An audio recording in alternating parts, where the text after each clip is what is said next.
BNP জনগণের প্রিয় নেতা জনাব তারেক রহমান শহীদ রাষ্ট্রপতি জিয়া রহমানের দল এই দলকে নিয়ে ছিনিমিনি খেলে লাভ নাই। আপনারা রাজনৈতিক দল হিসেবে সমালোচনা করতে পারেন, আমি সমালোচনাকে আপনাদের সাধুবাদ জানাই, তবে এমন কোন ভাষা প্রয়োগ করবেন না যেটি আমাদের ধৈর্যের পাত ছাড়িয়ে যায়। সেই 1971 সালের মতো আমরা এই বাংলাদেশকে আমরা মুক্ত করে ছাড়ব ইনশাআল্লাহ।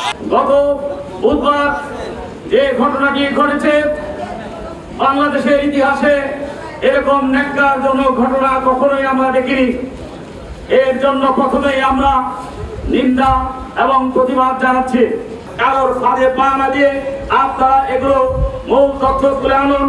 বিএনপি এমন কোন বৈফোট সংগঠন নয় যে বৈফোট যে কোনো কথায় কথায় যে কারোর বিরুদ্ধে কথা বলবে। আমরা বলতে চাই আমাদের পিছিয়ে লেগে লাভ নাই। বিএনপি 20 কোটি মানুষের সংগঠন, বিএনপি শক্তিশালী আছে। বিএনপি জনগণের প্রিয় নেতা জনাব তারেক রহমান শহীদ রাষ্ট্রপতি জিয়া রহমানের দল এই দলকে নিয়ে ছিনিমিনি খেলে লাভ নাই। এর জন্য আমরা প্রস্তুত থাকবো যে কোনো বিষয়ে আমরা প্রতিবাদ করার জন্য। আমরা বিভিন্ন সোশ্যাল মিডিয়াতে দেখি আপনারা কিছু কিছু বিশেষ রাজনৈতিক দলের সদস্য এবং নেতৃবৃন্দ যে ভাষায় বক্তব্য দেন, মনে হয় পুরো বাংলাদেশ আপনারা ক্রয় করে নিয়েছেন। তো আমরা বাংলাদেশকে কারো হাতে ইজারা দেই নাই। এই বাংলাদেশ স্বাধীনতা এবং সার্বভৌমত্বের প্রতি আমাদের অখণ্ড সমর্থন এবং আমাদের নেতা যিনি সরাসরি যুদ্ধে অংশগ্রহণ করেছেন। সুতরাং এই বাংলাদেশের মাটিতে আমাদের আন্দোলন সংগ্রাম এটি করার যে কোন রাইট রয়েছে।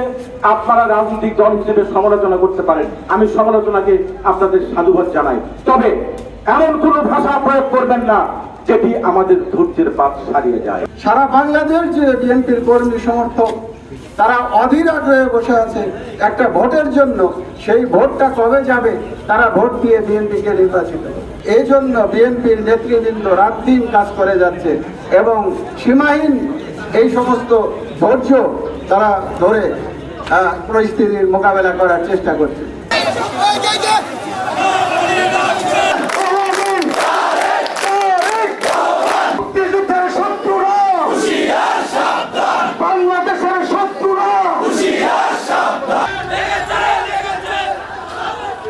শিক্ষাঙ্গনে অস্থিরতা পরিবেশ করে তোলা, তার প্রতিবাদে আজকে ঝড় বৃষ্টি উপেক্ষা করে জাতীয়তাবাদী ছাত্রদল রাজবাড়ী জেলা শাখার বিক্ষোভ মিছিল।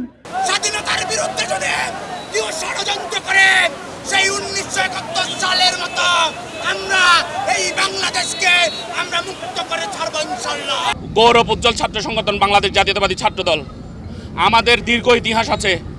আমরা গুপ্তভাবে কখনো সংগঠন পরিচালিত করিনি। আমাদের ইতিহাস গৌরবের, আমাদের ইতিহাস সংগ্রামের, আমাদের দীর্ঘ রাজপথের সংগ্রাম ত্যাগের ইতিহাস আছে।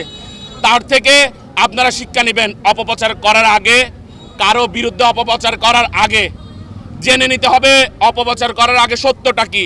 মব সৃষ্টি করে বাংলাদেশের রাজনীতি থেকে কখনো এই ছাত্র সংগঠনকে মুছে দেওয়া যাবে না।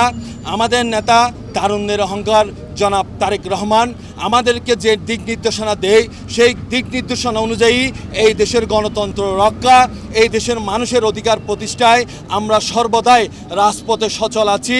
আমরা মিছিল মিটিং সমাবেশের মাধ্যমে এই দেশের অন্যান্য ছাত্র সংগঠনগুলোকে আহ্বান জানাবো, আপনারাও আমাদের মিছিলে সারথি হন এই দেশের গণতন্ত্র প্রতিষ্ঠায়, এই দেশের মানুষের অধিকার প্রতিষ্ঠায়।